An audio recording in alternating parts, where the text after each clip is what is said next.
So we are getting ready to static fire the QM1 static test motor. It's a full rocket booster. It's made of 5 segments pieced together, and that's important as we've added another length of a segment into this booster to make it bigger and better. A lot of planning and work is done ahead of time as we design these rocket boosters to get the propellant geometry just right.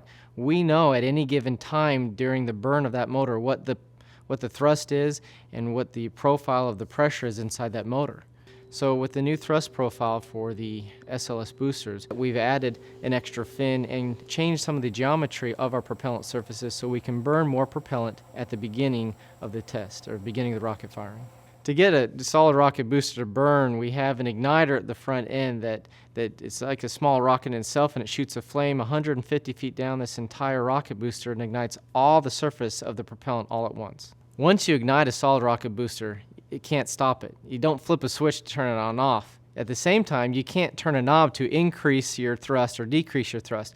That's why it's important to design this beforehand, so we can get the amount of thrust we need at each point during this 2-minute burn to reach the maximum thrust at given time points that we need.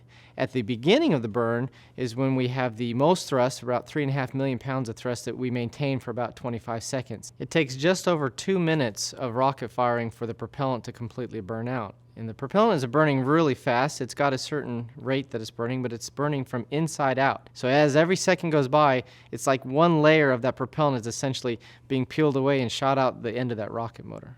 Rocket science is not easy. This is a complex booster. We've spent a lot of time and effort to get this right. And this is the first qualification motor test of this type of rocket. I'm very confident that this booster static test motor is going to perform phenomenally, and I look forward to seeing it.